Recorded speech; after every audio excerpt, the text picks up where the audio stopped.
अस्सलामुअलैकुम वरहमतुल्लाहि वबरकातुहू। बच्चों, उम्मीद है रिफ्लेक्शन ऑफ लाइट के हमारे वीडियोस आप फॉलो कर रहे होंगे। पिछले वीडियो में हमने कॉनकेव मिरर के साइन कन्वेंशंस बताए थे। अगर आप वो देख लिए अच्छे से और साइन कन्वेंशंस के रूल्स अच्छे से समझ गए होंगे तो कॉन्वेक्स मिरर भी आपके लिए बहुत आसान है। फिर भी आपकी सहूलत के लिए हम यहाँ कॉन्वेक्स मिरर के लिए साइन कन्वेंशंस आपको बता रहे हैं। देखिए, कॉन्वेक्स मिरर में जो फोकस और सेंटर ऑफ कर्वेचर होता है वो जो है रिफ्लेक्टिंग सरफेस के अपोजिट डायरेक्शन में होता है। तो हमको इसमें फोकल लेंथ भी प्लस आएगी और रेडियस ऑफ कर्वेचर भी पॉजिटिव आएगा। देखिए, डायरेक्शन ऑफ लाइट ये है। इधर से जब लाइट आ रही है तो अगर हम फोकस को मालूम करेंगे यानी फोकल लेंथ को मालूम करेंगे तो हम पोल से आगे बढ़ेंगे, यानी हम लाइट के डायरेक्शन में जा रहे हैं।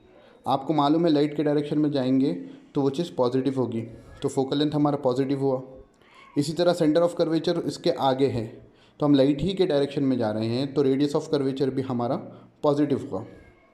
अब उसके बाद आप देखिए कि कॉन्वेक्स मिरर में जो होता है ऑब्जेक्ट मिरर के सामने, पीछे के हिस्से मिरर के सामने होता है, यानी वो अगर हम डायरेक्शन ऑफ लाइट से देखेंगे और हम पोल से जा रहे हैं तो पोल से अपोजिट डायरेक्शन में जा रहे हैं, तो यहाँ पर जो है ऑब्जेक्ट डिस्टेंस जो होगा -u होगा। और कॉन्वेक्स मिरर में आपको मालूम होगा कि पूरी इमेजेस वर्चुअल होती हैं और जो है वो पोल और फोकस के बीच में फॉर्म होती है, तो यहाँ पर हमारा इमेज डिस्टेंस जो होगा वो पॉजिटिव होगा। तो कॉन्वेक्स मिरर के साइन कन्वेंशंस में सिर्फ ऑब्जेक्ट डिस्टेंस जो होता है वो नेगेटिव होता है, बाकी की तमाम चीज़ें पॉजिटिव होती हैं। उम्मीद है आपको ये बातें आसानी से समझ में आ गई होगी। इंशाल्लाह आगे हम दूसरे वीडियोस बनाएंगे। अस्सलामु अलैकुम वरहमतुल्लाहि वबरकातुहू।